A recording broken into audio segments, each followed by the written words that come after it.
அஸ்ஸலாமு அலைக்கும் வரஹ்மத்துல்லாஹி வபரகாத்துஹு.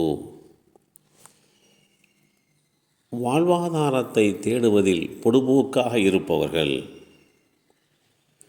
அல்லாஹுடைய தூதர் ஸல்லல்லாஹு அலைஹி வஸல்லம் அவர்கள் கூறினார்கள், அறிவீனனான பலகீனமான ஒருவன் அவன் தன் குடும்பத்தாருக்கோ தன்னுடைய பொருளாதாரத்திற்கோ வலு சேர்ப்பவனாக இருக்க மாட்டான். மனோ இச்சையின் அடிப்படையில் நடந்து கொள்வான். இவன் நரகவாதிகளில் உள்ளவன்.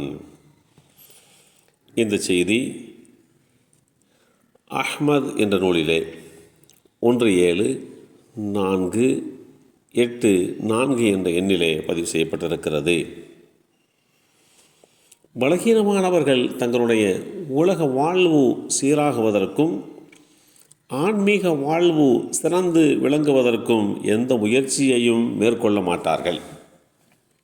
கிட்டத்தட்ட கால்நடைகளைப் போல வாழ்வார்கள்.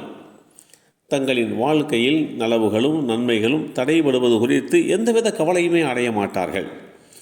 இவர்களுடைய முடிவு மனோ இச்சையின் அடிப்படையில் வாழ்வதாய் அமைந்திருக்கும். இன்னும் தெளிவாக சொன்னால், தங்களுடைய உலக வாழ்வுக்காகவும் பாடுபடாமல் தங்களுடைய ஆன்மீக மறுமை வாழ்வுக்காகவும் பாடுபடாமல் அவர்கள் பொறுப்பற்றவர்களாக ஊரை சுற்றி திரிவார்கள். இத்தகைய தன்மை யாரிடத்திலே இருக்கிறதோ அந்த தன்மை அவரை நரகத்திலே சேர்த்துவிடும் என்று அல்லாஹுடைய தூதர் ஸல்லல்லாஹு அலைஹி வஸல்லம் அவர்கள் எச்சரிக்கை செய்திருக்கக்கூடிய செய்தியைத்தான் நாம் பார்க்கிறோம். வேதமறை குர்ஆன் இப்படி வாழ வேண்டும் என்று வழிகாட்டி தருகிறது. அத்தகைய வழிகாட்டு முறைகளை சரியாக புரிந்து எடுத்து நம்முடைய வாழ்க்கையில் நடக்க கடமைப்பட்டிருக்கிறோம். அப்துல்லாஹ் இப்னு மஸ்ஊத் ரலியல்லாஹு அன்ஹுமா அவர்கள் கூறினார்கள், தன் மறுமை வாழ்வாகவும் தன்னுடைய மறுமை வாழ்வுக்காகவும் தன்னுடைய உலக வாழ்க்கைக்காகவும் பாடுபடாமல் வெறுமனே அமர்ந்திருப்பவர், அப்படி இருக்கக்கூடிய ஒருவர், அந்த மனிதனுடைய நிலை குறித்து நான் வெறுப்படைகிறேன் என்று கூறினார்கள்.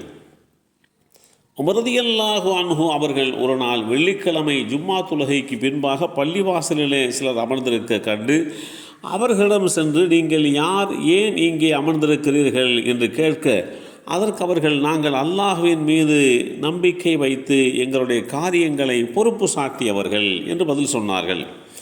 அப்போது உமர் ரலியல்லாஹு அன்ஹு அவர்கள், நீங்கள் அல்லாஹ்வின் மீது நம்பிக்கை வைத்து உங்களுடைய காரியங்களை பொறுப்பு சாட்டியவர்கள் அல்ல. மேலும் உங்களுடைய இந்த நிலை எந்த வகையிலேயுமே ஏற்றுக்கொள்ளக்கூடிய தக்க வகையிலே இல்லை என்று கூறியவர்களாக தன்னுடைய சாட்டையை உயர்த்தி, உழைக்காமல் வருமானத்தை தேடி வெளியே செல்லாமல் உங்களில் எவரும் இருக்கக்கூடாது என்று எச்சரித்தார்கள். அல்லாஹுவே எனக்கு உணவு வழங்கு என்று பிரார்த்தனை செய்தால் மாத்திரம் போதாது.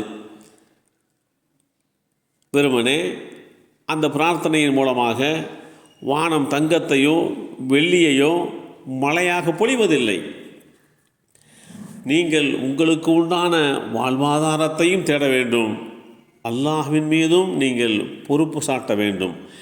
இதுதான் சரியான ஒன்றே தவிர உழைக்காமல் வீணாக சுற்றி கொண்டு அல்லாஹ் நமக்கு தருவான், நம்மை படைத்தவன் நம்முடைய காரியங்களை சரி செய்வான் என்று பொடுபோக்காக இருக்கக்கூடாது. அதற்கு உண்டான முயற்சியை, அதற்கு உண்டான உழைப்பு ஒவ்வொரு முஃமினிடத்திலே இருந்தும் வெளிப்பட வேண்டும் என்று இஸ்லாம் வழிகாட்டி தந்திருக்கிறது. எல்லாம் வல்ல அல்லாஹு தஆலா அப்படிப்பட்ட நல்லோர்களாக நம்மையும் நம்முடைய சந்ததிகளையும் ஆக்கி வைப்பானாக. அஸ்ஸலாமு அலைக்கும் வரஹ்மத்துல்லாஹி வபரகாத்துஹு.